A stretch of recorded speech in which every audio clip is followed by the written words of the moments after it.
What's going on, guys? Jared Hall here, physical therapist out in Fort Worth, Texas. So yesterday I posted a post that got a lot of attention, and maybe some of it wasn't the best intention and attention, but that wasn't my intention. Um, the post was about muscle energy techniques, the SI joint, and innominate rotations. Um, and I wanted to put together a little PowerPoint to kind of pull together some of the research that is out there on this topic, because it continues to be a topic that is kind of a hot button issue and there's a lot of confusion around it. And I want to kind of clear the air on the tone that the post that I made yesterday took. It wasn't really my intention to be condescending in nature or anything like that. I really love this profession and I love our patients, and I really want the best for them. And sometimes that can come across maybe a little bit aggressively, because I want change. I want us to move forward so badly. So hopefully this little PowerPoint can clear up some of the questions that you guys have, and feel free to, continue. Let's continue some respectful discussion, as we move forward, and hopefully this can shed some light on a confusing topic. So if we just look at the anatomy of the SI joint, we know that it's a really, really large joint, and we know that the anterior portion of the joint is more of a synovial joint, and the posterior portion of the joint is more of a syndesmotic joint, which essentially means that there's a syndesmotic membrane right here in the posterior aspect of the joint that is a really, really strong ligament that holds the joint in place. And we know that the surfaces of the SI joint are a little bit convoluted to create maximum congruency, because the SI joint does undergo a lot of compression and shear forces just with everyday activities. It's meant to be a very strong joint to help dissipate and transmit force up the chain. We know that it's surrounded by a load of really strong ligaments, and we know that these ligaments are highly innervated and they have a ton of proprioceptive neurons in them. Most of what we can tell, even though it's kind of controversial, is that we think that the innervation comes all the way from L4, maybe down to S2, and we have dorsal and ventral rami that innervate the SI joint. So with it being so close to the lumbar and sacral plexus, it has a lot of innervation. If something is going wrong in the SI joint, or if it's irritated or it's inflamed, we could bet that there's probably going to be a ton of nociception and maybe a ton of protective guarding or altered sensations around that area. So if we look at some of the cadaver studies that have been done on the actual bony variances in pelvises across people, or pelvi, I guess you could call them, we can look at this study from Priest in 2008. And what they did was they took about 30 cadavers and they dissected out their pelvises and they stabilized them. And they looked at the difference of the innominates, and they looked at the difference of the ASIS and the PSIS location bilaterally. And so what they found was that the angle of inclination between the PSIS and the ASIS was anywhere from 0 to 23 degrees. The average was about 13 degrees, and there was a standard deviation of about 5 degrees. So within the average, one standard deviation each way, you could have all the way from 8 up to 18 degrees of variance and still be within the really normal range. So what they were looking at here is the PSIS to ASIS incline level, and this would be considered perfectly in line. And normal was about 13 degrees down, but the variance was all the way up to 23 degrees down, and some pelvises that were completely neutral. What they saw, interestingly enough, was that there was up to an 11-degree difference in the ASIS, PSIS tilt side to side. So your right side could be tilted 23 degrees and your left side could be tilted 12 degrees. So within the same human, there's quite a bit of difference side to side on the location of the ASIS and the PSIS. And they even saw a 16 millimeter difference in innominate height.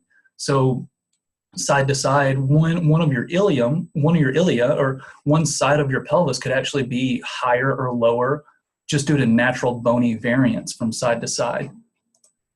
So this was a kind of looking at the two extremes of the 30 cadavers that they looked at. So this wasn't even that huge of a sample, but we see this much variance just between 30 cadavers. It's likely that we would see an even bigger variance if we pulled 100 or 1,000 cadavers. So we saw somebody with pretty much 0 PSIS to ASIS tilt, and we saw somebody with up to 23 degrees. So pretty big difference in pelvic morphology. And you can even look here at the angle of the acetabulum. You can look at the pubic rami, a very different shape and structure of the pelvis. So what do we know about how much the SI joint actually moves? What does the research tell us? So we know that in single leg stance, using what's considered to be a really reliable and valid technique, radiostereometric analysis, that there's a total of about 0.5 degrees of rotation occurred, and they didn't even see any translation within the joint detected in single leg stance. Their conclusions were that the movement in the SI joint in the single leg stance is small and almost indetectable by the highly precise radiostereometric analysis. And that was Kibsgaard 2014, I believe. And then Kibsgaard 2017 actually looked at the active straight leg raise test. So this is one of the tests that we really frequently use when we're trying to examine the SI joint.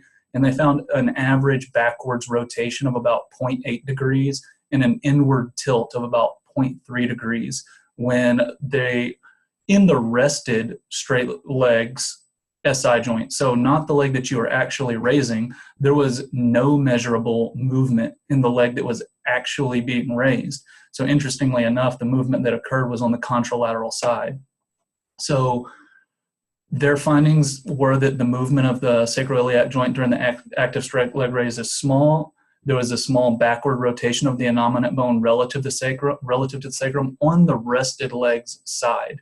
So, and they even went ahead and put forth that their findings contradict an earlier understanding that forward rotation of the lifted legs innominate occurs. So that was an idea that we had, that we believed, and we thought was definitely true. But when we actually use a precise measurement tool, we don't actually see what we thought we would see. So then if we go into kind of some of the manual physical palpation tests, we can look at the Gillette's test, or what's called the standing march test. This was examined for inter-rater reliability in 1999. And it was, if I remember correctly from the study, like a kappa coefficient of maybe 0.3. So pretty low kappa coefficient if you're familiar with reliability studies. And it says that the Gillette test does not appear to be a reliable clinical test. If we move on to the seated forward flexion test, where you kind of measure the movement in the SI joint or in the PSIS as somebody is sitting and moves forward, Tong in 2016 showed that it had pretty poor reliability as well, kappa coefficient ranging from 0.06 to 0.1. So that means that, you know, if you have a bunch of people measuring, you're going to not have a very good agreement between the people measuring and which side is the problem and how much it's a problem and that sort of thing. So if we move on to Hess Bank 2000, they did a complete literature search of all chiropractic tests, chiropractic adjustment techniques, motion palpation, movement palpation, leg length discrepancies. All of these sort of studies were their keywords, and they wanted to see any research that looked at those. And what they came away with was that the detection of the manipulative lesion in the lumbopelvic spine depends on valid and reliable tests. Because such tests have not been established, the presence of the manipulative lesion remains hypothetical. So if you guys think about what the manipulative lesion is, that would be upon manual assessment of a joint, you deem that it is hypomobile, or it's not moving well, or it's not moving the way that it's supposed to, and it's a lesion to the joint that manual therapy can correct. So they close with stating that great effort is needed to develop, establish, and enforce valid and reliable test procedures. So this is going back all the way, 17, 18 years ago, that we were proposing that the tests that we had were not that great. So then if we go ahead and look at Hanel in 2009, they looked at spinal and pelvic palpation, just looking at how reliable we are at palpating anatomy and palpating different movements at joints. And then they also looked at how good we are with our inter-rater reliability of pain provocation tests. So they reported very low indices of agreement on the anatomical and motion palpation, but they did find that pain palpation studies are pretty good. They have pretty good inter-rater reliability. So if you poke somebody somewhere, it's highly likely if the next guy comes around and pokes them in the same spot, the patient's going to say that it hurts. So when we use patient subjective reports in our palpatory examination specifically for pain, we get a lot more reliable. So then if we move on to Stovall in 2010, we have bony examination with vision and palpation of the pelvis. So they concluded by saying that all inter-examiner reliability averages were below values of clinical significance. From the current literature review, bony anatomic landmark position asymmetry assessment in the lumbar spine and pelvis has not been demonstrated to be reliable as an assessment method. So that doesn't mean that we can't do pain provocation tests, and that doesn't mean that we can't do a prone PA, and if somebody reports pain with that it's not a good idea to continue to maybe focus in that general region for hypersensitivity or other changes that might have occurred in their painful presentation. So then we go on to Seth Injury in 2004. It's another spinal and pelvic palpation study. This was more of a review, and the quality of the research on inter-rater reliability and intra-rater reliability of spinal palpatory diagnostic procedures needs to be improved. Again, we see pain provocation tests are the most reliable, and we see that soft tissue paraspinal palpatory diagnostics are not reliable. We can't physically assess dysfunctional tissue with our hands, is what most of the research is telling us. So then what about the supine DeLong sitting test where you look at the malleoli? Interestingly, in JOSPT in 1987, Bemis did a study, and they concluded that the supine DeLong sitting test is somewhat clinically valid. Yet when you look at their results, it kind of sings a different tune. So this is pulled directly from their paper. And they went ahead and stated that although a clinically accepted method of measuring leg length was utilized, the question of accuracy becomes rapidly apparent in the cases of a nominate rotation. Measuring from either an inferiorly or a superiorly positioned ASIS leads to inaccurate leg length measurements.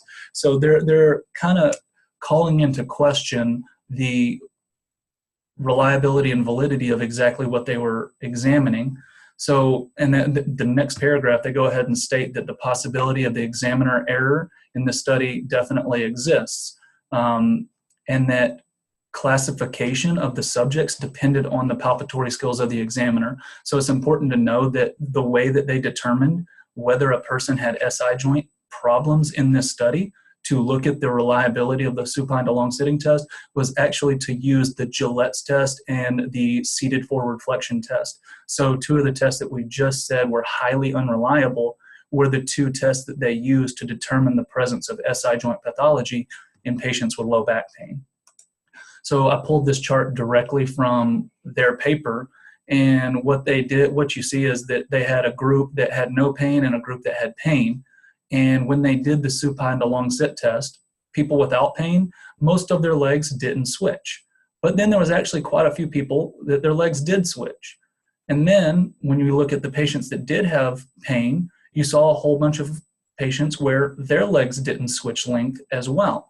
And then if we look at standard deviations and all this sort of stuff of the millimeters of difference in their medial malleoli, we're talking about a couple of millimeters, which is well within the range for standard error of measurement on leg length measurement studies. So we know that anything less than about 1/4 of an inch is considered to be highly unreliable to measure. So when they're measuring the difference between 2 and 6 millimeters, that's not even half a centimeter, which maybe is less than 1/4 of an inch. I don't know exactly my conversions to inches and millimeters off the top of my head, but we're getting into a lot of error of measurement when we do that.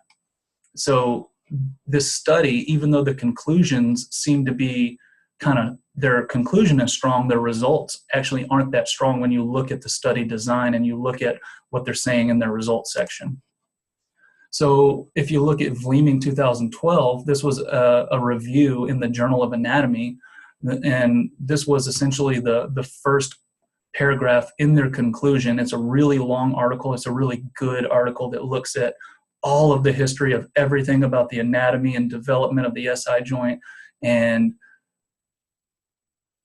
it is an overwhelming amount of information, and it kind of goes through the evolution of our thinking. And they conclude with saying, over the past 200 years, descriptions and concepts of the many integrated components of the human SI joint and pelvic girdle systems have emerged.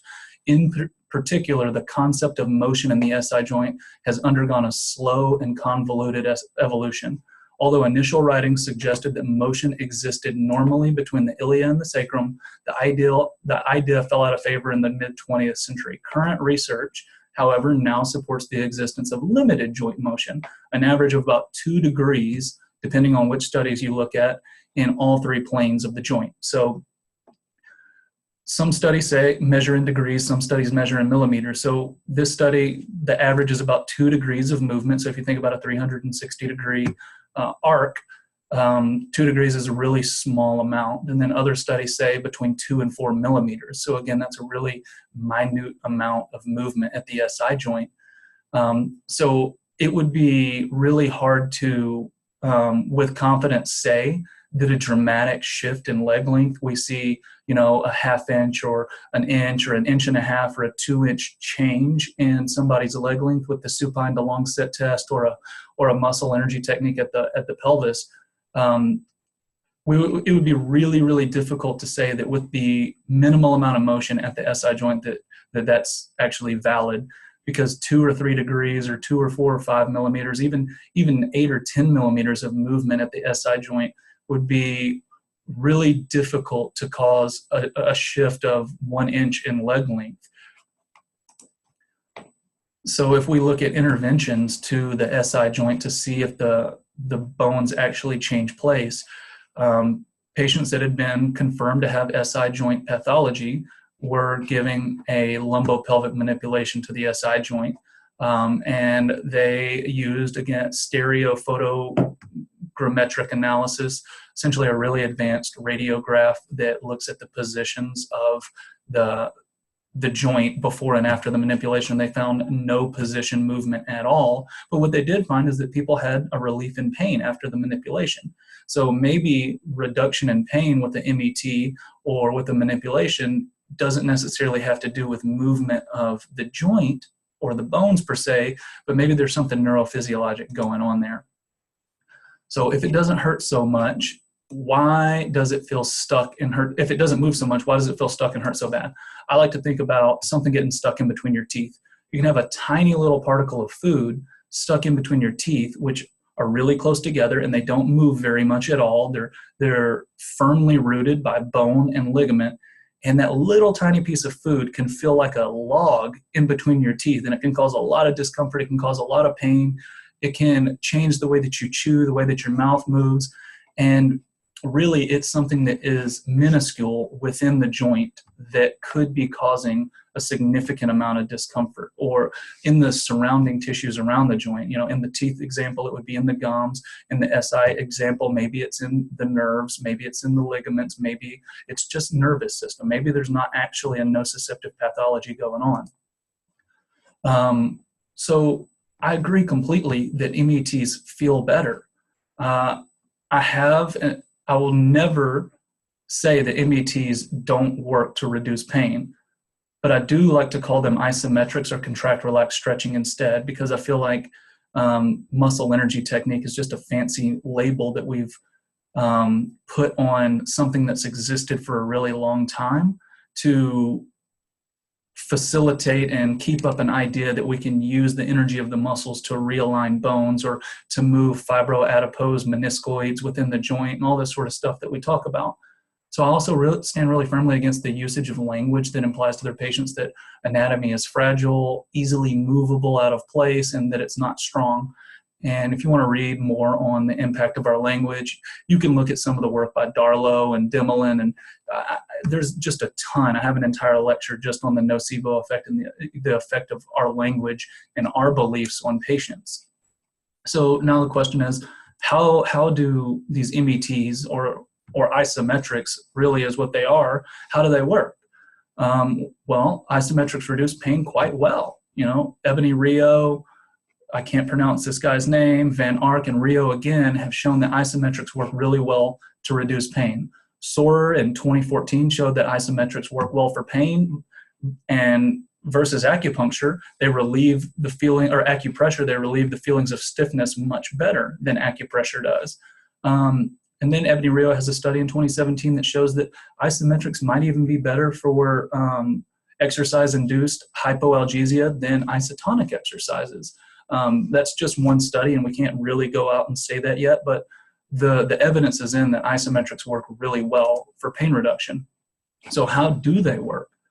Isometrics work via reduced temporal summation, illustrating the potential for exercise as a rehabilitation procedure, also targeting the central mechanisms. So essentially, isometrics reduce temporal summation and work on the central nervous system to reduce the amount of pain one experiences.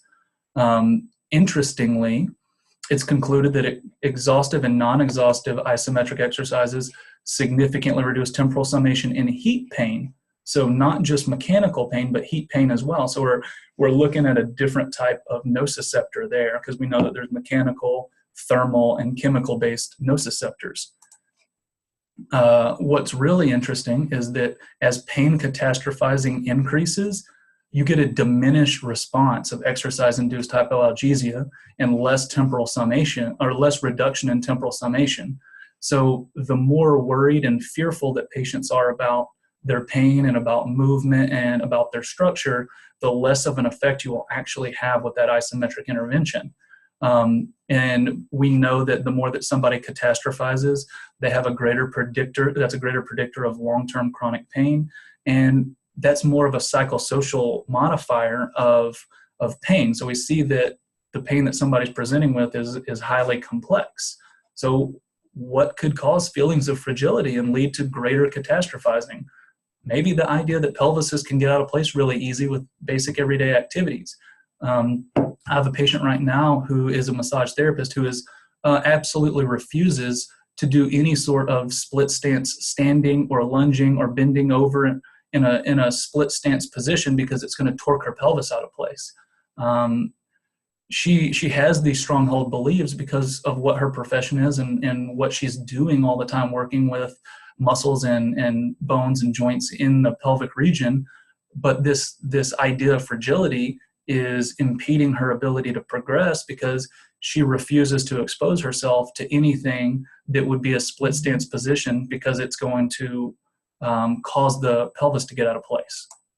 So that's my conclusion on that, you guys. And I hope that this sheds some light on why I feel the way I do about muscle energy techniques and pelvic innominate rotations and torsions and all this sort of stuff.